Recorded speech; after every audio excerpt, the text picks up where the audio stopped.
Hello, welcome to the Duty to Warn vidcast. I'd like to welcome my guest, Leonard Glass.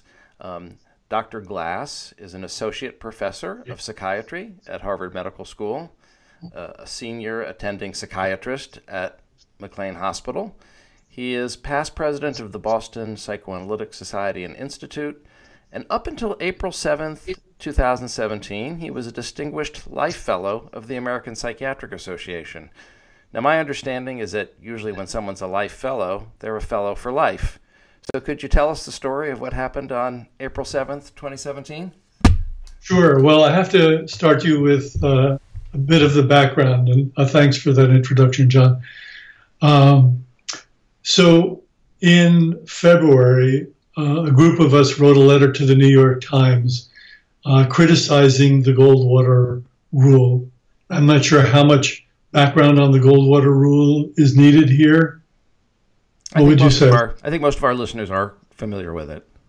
Okay. So we decried the fact that the Goldwater rule seemed to be inhibiting mental health professionals from speaking out about obvious dangers and liabilities in the presidency of Donald Trump. And about a month later, and possibly in reaction to that letter, the American Psychiatric Association, the authors of the Goldwater rule, essentially doubled down on the Goldwater rule, saying that it wasn't just that one couldn't diagnose someone who one hadn't examined and gotten authorization to speak about, but one couldn't make any comment whatsoever about a public figure and identify oneself as a psychiatrist. Well, since I was committed to speaking out and to continuing to write and publish on the issue of Donald Trump's dangerousness, I felt this was an unacceptable infringement on my right as a citizen and as a professional to add to the dialogue in the public square, to come to some greater understanding of the extraordinary situation we found ourselves in. So I contacted the president of the American Psychiatric Association and told her that unless they rescinded this rule, that I would resign my membership and my distinguished life fellowship, etc., after 41 years of participation. She connected me with a member of the ethics committee of the American Psychiatric, somebody who I happen to know and respect. And we had a telephone dialogue, and we came to an understanding between the two of us that it was morally respectworthy to refrain from commenting if one felt that that would be improper, but that it was also morally respectworthy to comment about Mr. Trump's psychological functioning, as long as one acknowledged the limitations of one's methodology, i.e. that you hadn't directly examined him and the like. That seemed to me to be quite appropriate, and I was willing to do that. And I'd have been happy if the American Psychiatric Association had just said, be cautious when you make these comments because you haven't had direct access to the individual, and you need to acknowledge those limitations. But they didn't. And when we came to the end of our consultation, the ethics committee representative and myself, we both agreed that while it was morally respectworthy to comment in that fashion, one would be in violation of the Code of Ethics of the American Psychiatric Association if one did so. And so, as someone who has taught ethics and published professionally about ethics, I was faced with a choice of either being constrained by a gag rule of the American Psychiatric Association or being allowed to express my conscience, but then to do so under the cloud of ethical suspicion from the American Psychiatric Association. Well, that was an unacceptable place to be, and so I resigned, regretfully, but I felt they gave me no choice. Right. So tell us what you think is wrong about the Goldwater rule, and also maybe a little bit of insight, I'm particularly interested in this, as to what you think the APA's real motivation is. You know, you had said the other day when we spoke that it's not like the Goldwater rule came down from Mount Sinai on tablets. You know, this is not like the most sacred principle of psychiatry. It was kind of a cover your ass move after a lawsuit.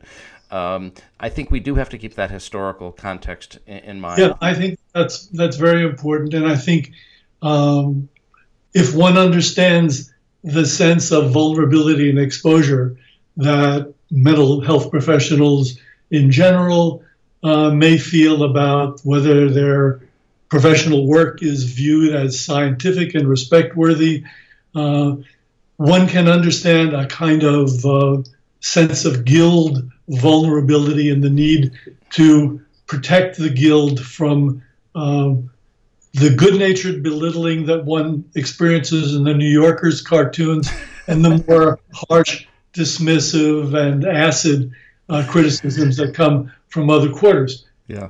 But that, first of all, that's rooted in a historical insecurity on the part of psychiatry and the other mental health professions. And it's also, when push comes to shove, one is either protecting the public image of psychiatry with a capital P, or one is allowing one's fully trained, mature, responsible, vetted professionals to express themselves guided by their own judgment, professionalism, and specifically their knowledge of the way that their own feelings and biases could influence statements. That's the way an association that respected its members and trusted them to use good judgment and didn't privilege its public relations image over their conscience promptings, that's the way they would behave. That is not the way APA has responded. Well, I'm really glad to hear you put it that way, and I agree with you that we're talking about, I mean, we agree with each other, of course. We do.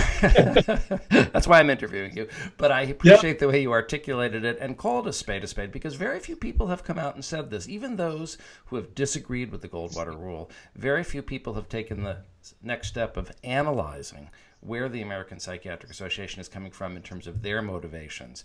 And I happen to agree with you that it is a forced choice here between guild protection or public image protection and protection of the public.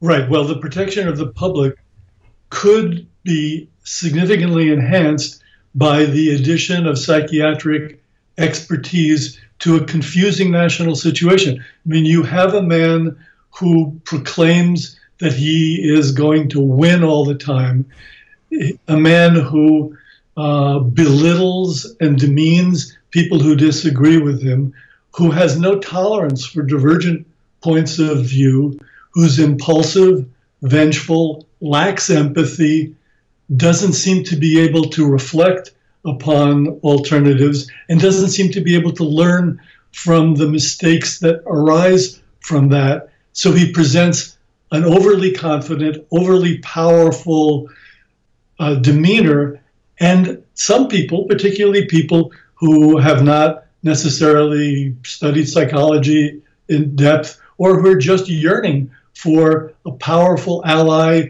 who will redeem them and stand up for them, and seems to be unquestionably successful in one domain, and proclaims expertise, power, and authority in domains where he has no demonstrable competence, that would be very appealing and seductive, and may have drawn many people to him, and those people have their wishes and hopes invested in a man who is, in my view, engaged in fooling himself about his insecurities that are presented in a very boastful, proud, posturing fashion that those of us with psychiatric and psychological training look at, and we see the likelihood of profound insecurity and self-doubt,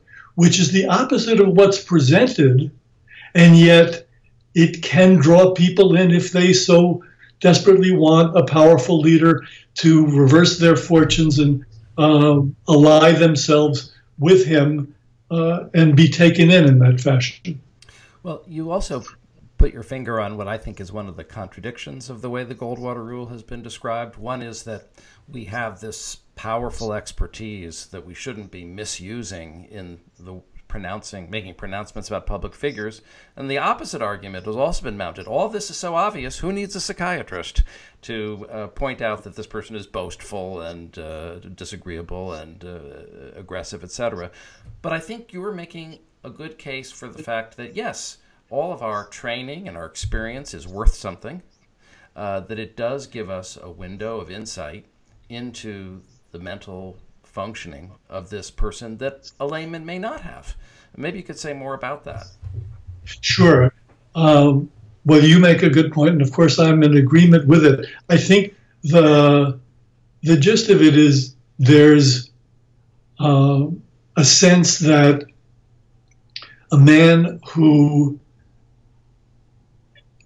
cannot be taken at face value, and when people begin to have doubts, when he starts to stumble and contradict himself from one day to the next and deny that he had said the thing the previous day and blame the generals and blame the press. And for someone who's supposed to be so powerful to be constantly whining about how he's being victimized, and people are confused by that. And understandably, they want to believe, and it's in all of our interests to have the most competent and the most clear-sighted leader that we can have, but someone who boasts and postures and exaggerates and deceives and won't take responsibility for his mistakes, that is confusing and conflicts with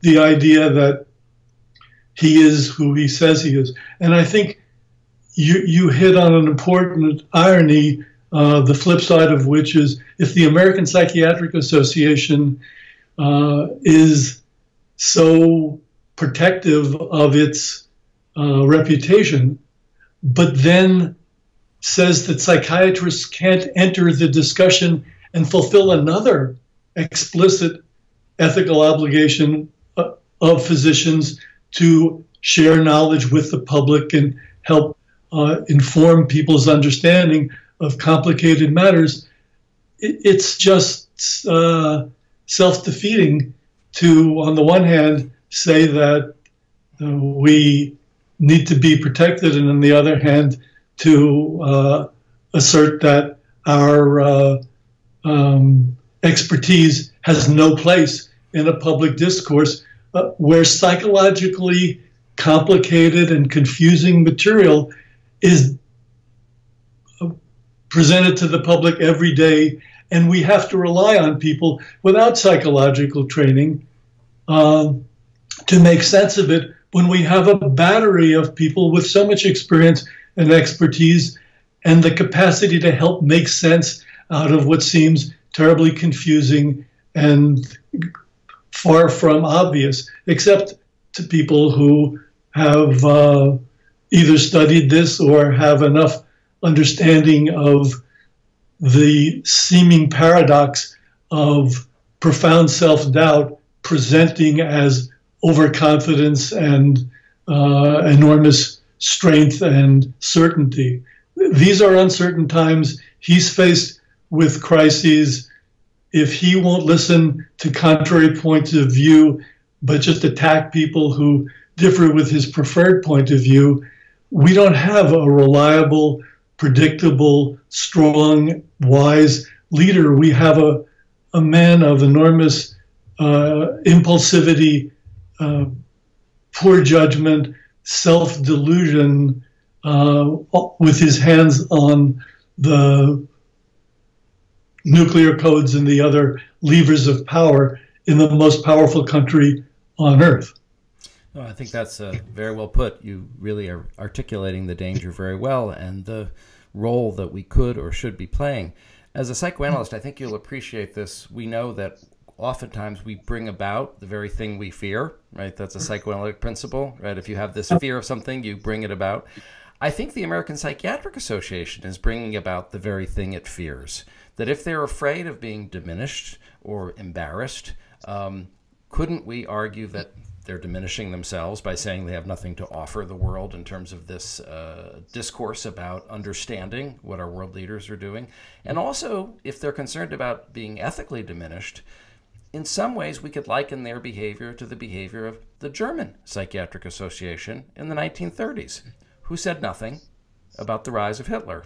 And history is not offering any praise to the German Psychiatric Association of the 1930s. In fact, they're lumped in with the Pope Pius and other people who we would have expected would have had some moral standing and some insight and would have stepped forward to speak up.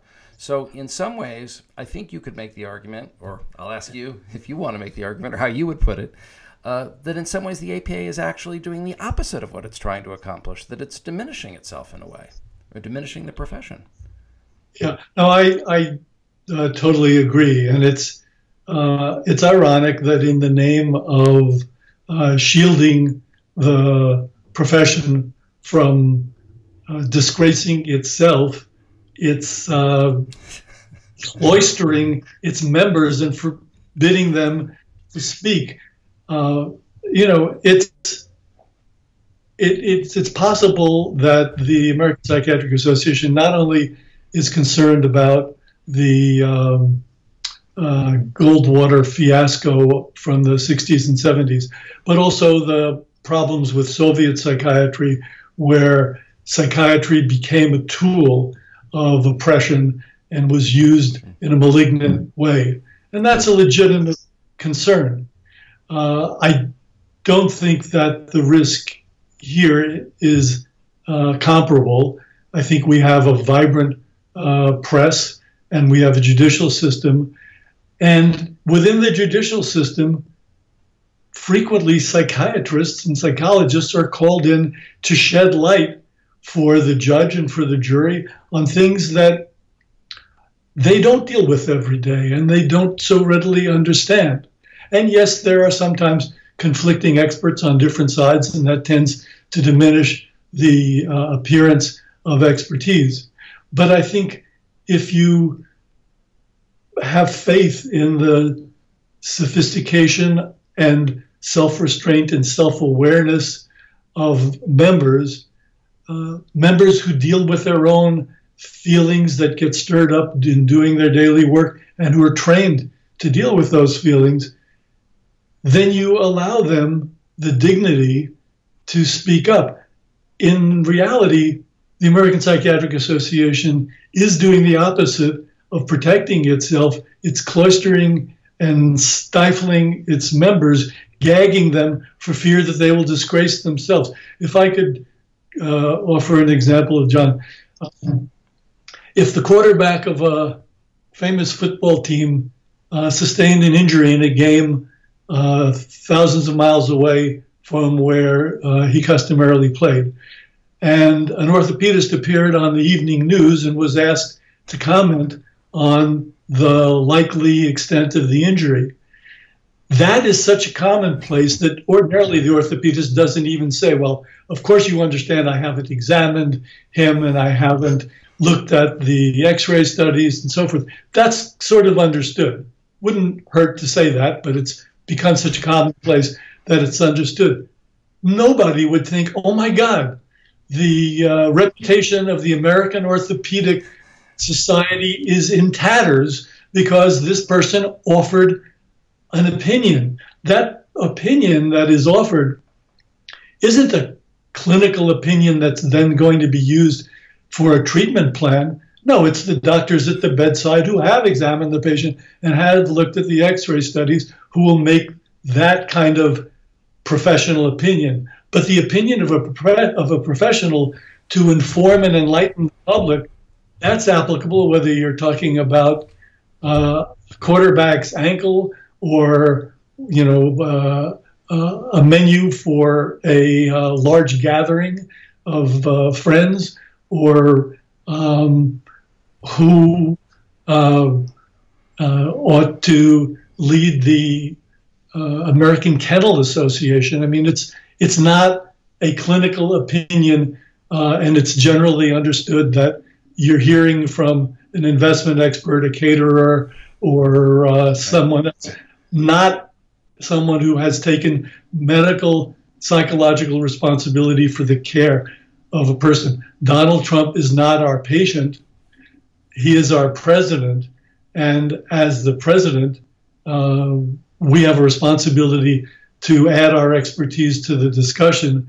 If he were our patient, we would have to conduct ourselves in accord with the Goldwater Rule and the other ethical constraints in our discipline.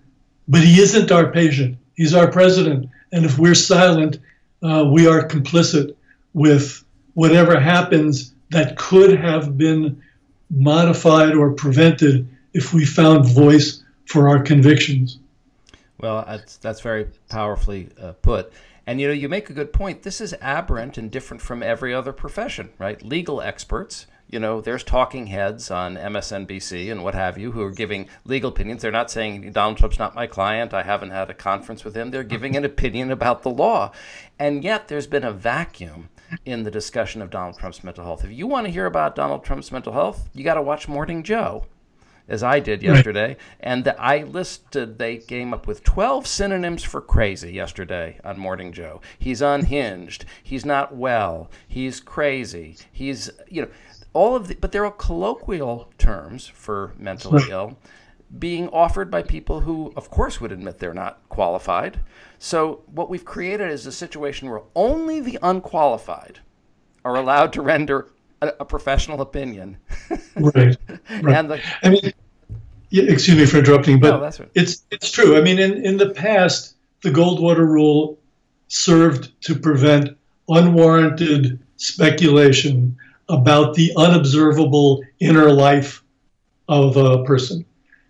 Now, the American Psychiatric Association, by extending the Goldwater Rule, has made it impossible for psychiatrists to comment on the readily observable, universally available, and extensively provided by his hunger for publicity and attention over decades of Donald Trump.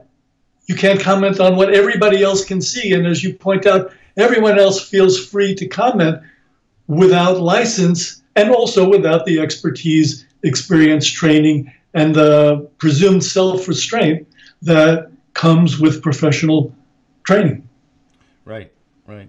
So it really is an ironic situation.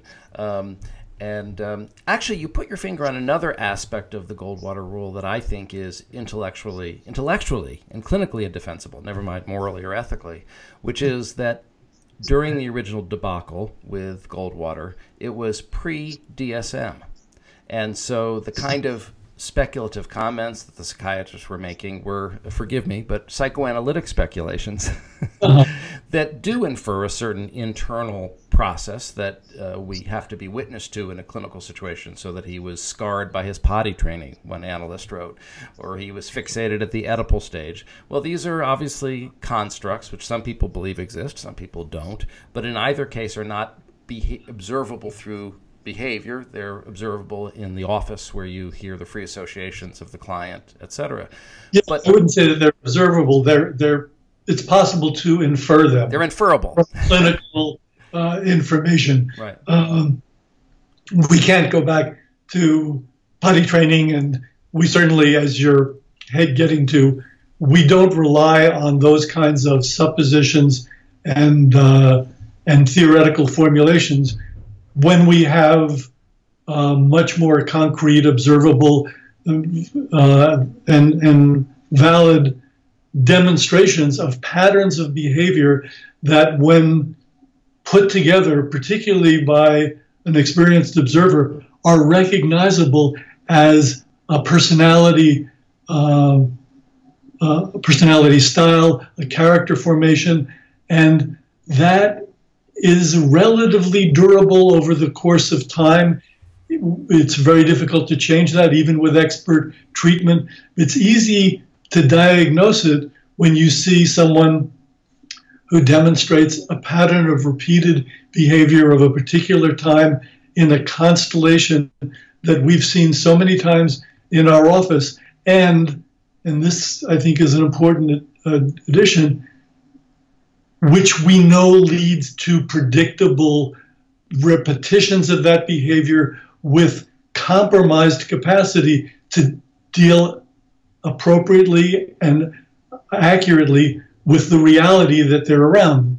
They're preoccupied with self-preservation and self-inflation, and they can't take alternative views of a situation and say, well, maybe I got that wrong initially, and what so-and-so is telling me is demonstrably true, and I need to eat some humble pie and acknowledge I've made mistakes and go about that particular issue differently and others in the future differently, because I recognize that I'm not the inevitable winner that I have advertised myself to be.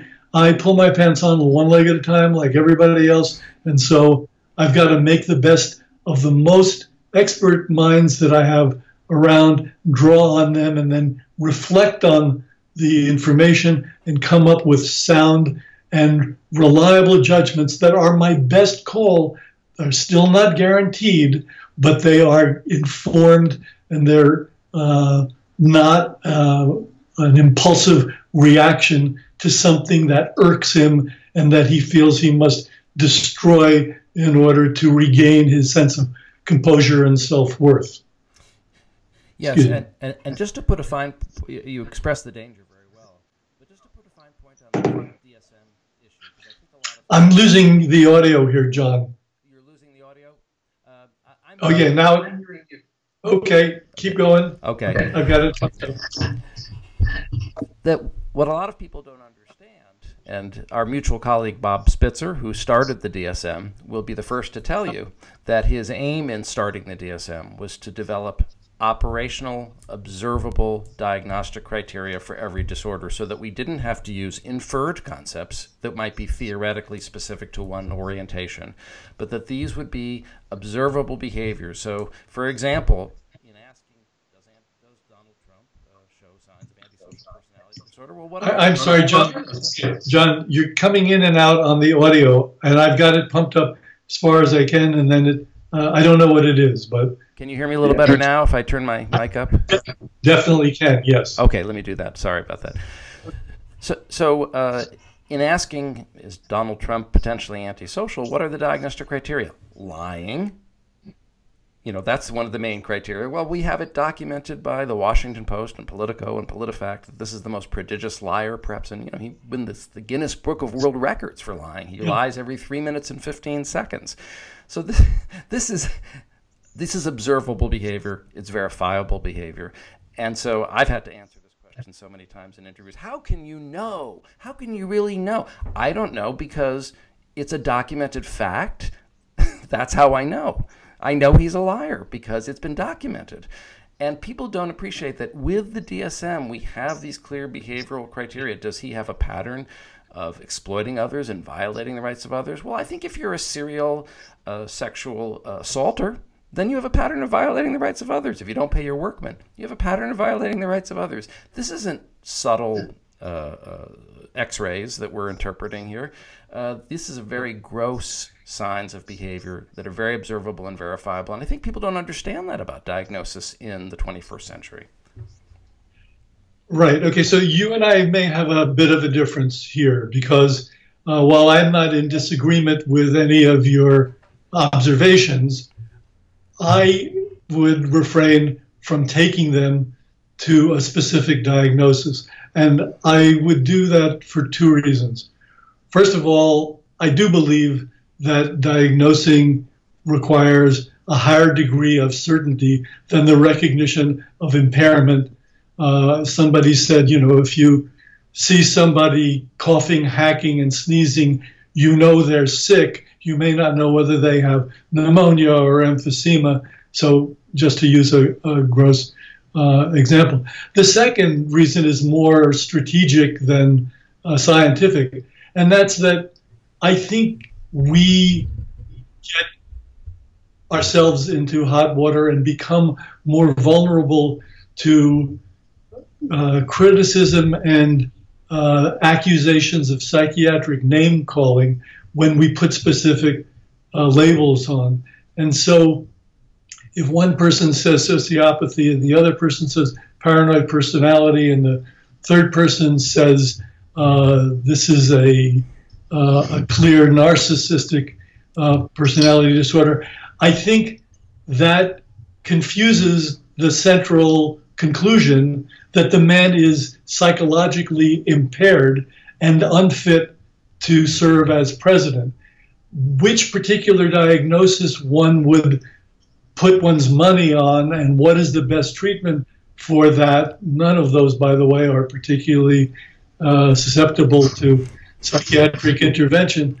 I think we're on firmer ground if we are more modest and delimited in our conclusions and we state the degree of his impairment, the repetitive and predictive nature of his impairment, and we leave the diagnoses, in my preferred view, to the people who actually might attempt to treat him were he wise enough to seek the treatment that could be of some help, at least to alerting him to what the pitfalls are that he continually falls into.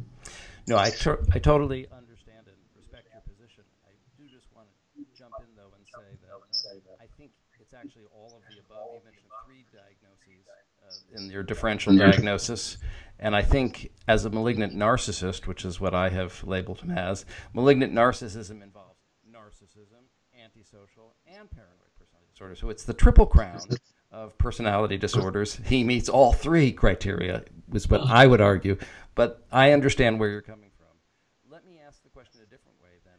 What is it about, I mean, you've already addressed this to a great extent, but what is it then about him that makes him dangerous, that you feel this need to warn the public and to take this very controversial position? Well, I think I have addressed it, but let me try to do it in a more encapsulated way.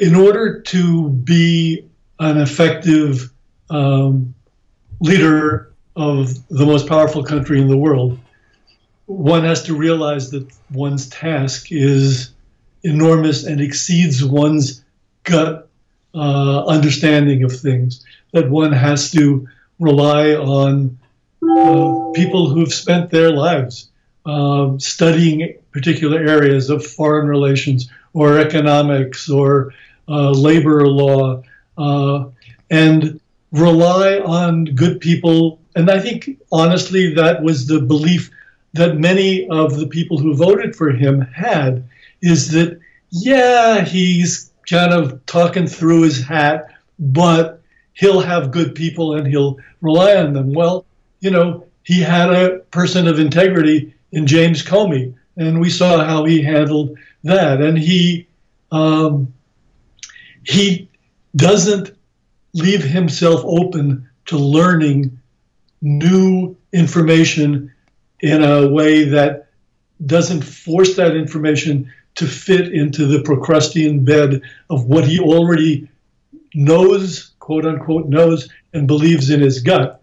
And since, you know, as Barack Obama said, only the hard things get to the president. The simple things are decided at the level of cabinet levels or assistant secretaries. But the really challenging, complex, and uncertain issues rise to the president to make decisions. When a man is ill-tempered, impatient, vindictive, intolerant of diverse opinions, and relying on his gut over the experience, knowledge, and sophisticated understandings that have been accrued by professionals over decades of study and work, then you have a very reckless and unpredictable man with his hands on the levers of power. And what could come out of that is really terrifying if you allow yourself to recognize just how uncertain and unreliable a leader we have. What are some of the outcomes that you fear? Well, I'm afraid that the temptation to arouse public unity around a rash international decision, such as attacking a provocative country like North Korea, just to pick one out. That's a sort of time-honored political maneuver of desperate authoritarians, is to stimulate heightened nationalism by attacking an outsider. And if you can do that and be a winner by bombing the hell out of them, that could be appealing if his poll numbers dropped, even further, and if people began to flee his side because they felt he was so easily corrupted and so impaired and defective in his thinking that they didn't want to be associated with him. If they were leaving a sinking ship, he might feel impelled to do something internationally that was desperate and would summon the country to unite behind him. What else might he do? Well, you referenced his apparent license that he feels to abuse women and their rights. You didn't mention his brutal insensitivity towards disabled people, his terribly biased and hateful attitude towards Muslims or Mexicans. I mean, these populations are all vulnerable to the abusive use of state power. And we have seen that, and we've seen the intention to expand that. These people are also our colleagues and our friends and our sisters and children. They're American citizens. They're entitled to be treated with respect and a presumption of their worthiness, and not a presumption of their being contemptible and abuse-worthy. I worry about what he has already started to do in attacking minority populations. And I think about what has happened historically when minority populations get scapegoated and blamed for things that they don't have any control over, but makes them convenient targets to get the scrutiny and criticism off of the person who actually does have power to be helpful to people and to act in their self-interest, but who seems to be primarily intoxicated with and driven to exalt himself. That's scary to me. There's a demonization, is the word I would use, for scapegoating of vulnerable minorities. And one of the groups that you didn't mention is illegal immigrants, who make up 13 million members of our community. And of course, we are a nation of immigrants. I wrote a book, The Hypomanic Edge, about how it is the energy and the risk tolerance and the get up and go of immigrants that made this country, that they have those genes, and that's part of our strength.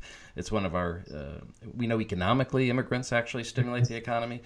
But yet you have the feeling that if Donald Trump had no restraint, he would be rounding these people up, knocking on their doors, dragging them out of their homes, dragging them out of their offices, taking them to camps. I mean, we don't know how far he would go if he weren't restrained by other factors in society, and how much he will be restrained. Right. I think we don't know, and it is frightening, and it's